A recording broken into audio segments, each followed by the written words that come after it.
এটি হচ্ছে ঐতিহাসিক সেই মুজিবনগর।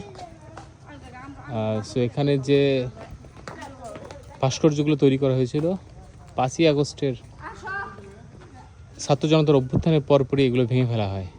তারা হয়তো বা 71কে মুছে দিতে চায়, যারা এটা ভেঙেছে। অবশ্যই এখানে মেহেরপুরে এসে আসলে এতদিন পরে অবাকই হলাম যে এই অবস্থা, এবং এটি আসলে সামনে আসেনি কখনো।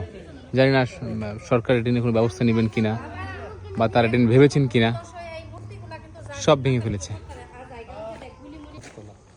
মুজিবনগরের আমনকানন বৌদ্ধনাথ তলা, সে ঐতিহাসিক জায়গা। এখানে বাংলাদেশের মানচিত্রটা আসলে ফুটিয়ে তোলা হয়েছিল। সেই মানচিত্র পর্যন্ত 71-এর যে মানচিত্র সেটি পর্যন্ত খুঁচে খুঁচে তুলে ফেলেছে। এবং এখানে দেখতে পাচ্ছেন সব, এখানে হয়তো যুদ্ধের সময়কার অনেক চিত্র তুলে ধরা হয়েছিল। কোনো কিছুই নেই,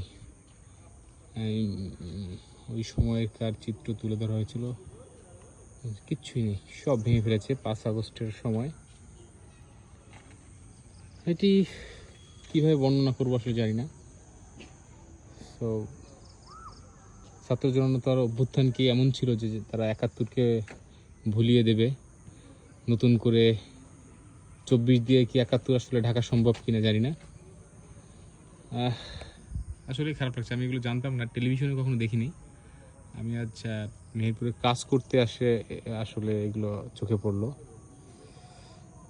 প্রশাসন এখানে তারা কি ব্যবস্থা নিয়েছেন। ঐতিহাসিক জায়গা এবং অনেক মানুষ ঘুরতে আসতেন, খুব ভালো ইনফ্রাস্ট্রাকচার ছিল এখানে।